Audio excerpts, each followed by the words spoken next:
आम समस्त एक पवित्र दिवस। भारतीय विश्वर सबुठु बड़ राजनीतिक दल भारतीय जनता पार्टी आज प्रतिष्ठा दिवस। आज गोटे गणतांत्रिक व्यवस्था भितर गोटे दल निजर भारतीय जनता पार्टी 45तम स्थापना दिवस को पालन करुच्ची। सबु बूथ स्तर रे पालन करा सबु बूथ स्तर रे आम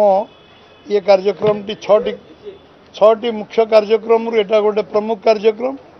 एवं ये छटी कार्यक्रम भितर स्थापना दिवस सब बूथ लेवल रे करा जाए। आमर विधि रक्षा पाई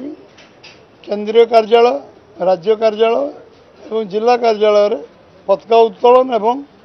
आमर जो मान उपस्थित था एक बैठक करा जाए। ये फाउंडेशन डे आम पाई गोटे store of inspiration,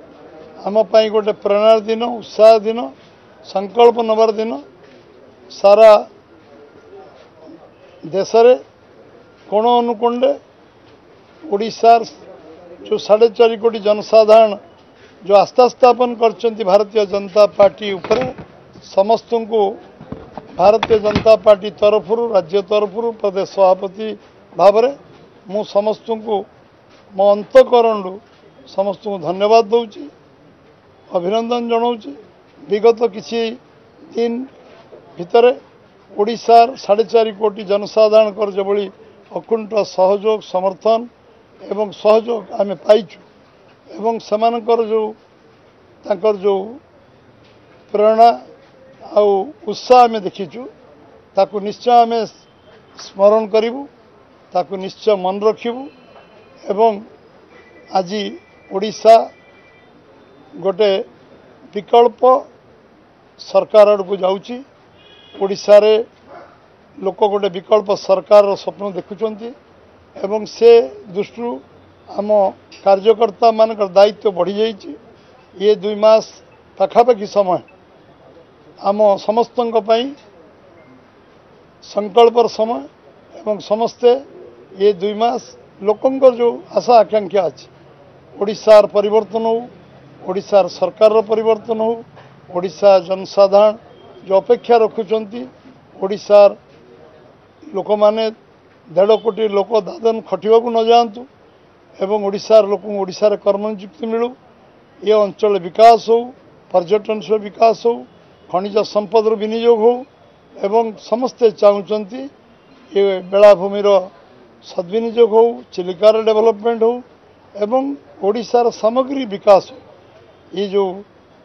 eighty value addition आरंभ हो, कृषि भित्तिक शिल्प आरंभ हो, एटी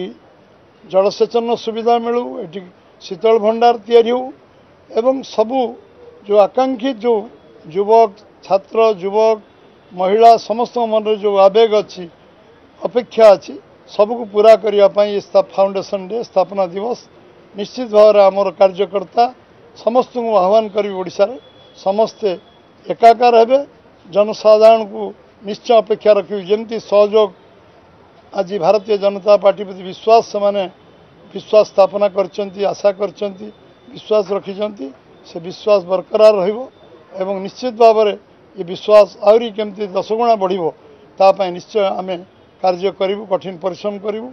से अपेक्षा आज दलर स्थापना दिवस फाउंडेशन डे रे आमर यशस्वी नेता नरेंद्र भाई मोदी प्रधानमंत्री जेभली भाव में गरीब कल्याण योजना आरंभ कर ओडिशा को गोटे ओडिशार विकास में जो दृष्टि देइचंती विशेष दृष्टि देइचंती से अंतकरण कृतज्ञता ज्ञापन करुच्ची। अन्न गरीब कल्याण अन्न योजना 5 वर्ष जेभली आज कोरोना परिस्थिति को सामना करने साधारण लोकों पाखे तल पाचर लोकों पाखे जमती अंत्योदय योजना गरीब कल्याण योजना पहुँचो तापाई जमती से पदक्षेप नहीं पुणी थर आउ थर धन्यवाद अर्पण करुच्ची। एवं आज साधारण लोक मौलिक समस्यार समाधान हम घरटे मिल मौलिक सुविधा केमती मिल पार टार्गेट ओरिएंटेड नहीं करतापाई धन्यवाद मुझे दूसरी एवं निश्चित भाव में आम समस्त जनसाधारण आशीर्वाद भिक्षा करुच्ची एवं सहयोग भिक्षा करुच्ची समर्थन भिक्षा करुच्ची से माने अकुंठ चित्र भारतीय जनता पार्टी रो आमर जो संग्राम यात्रा संघर्ष यात्रा रे सहयोगी हुंतु सहायक हुंतु एवं आमको समस्ते खोला मन रे साहाय्य करंतु समस्त बहुत बहुत धन्यवाद।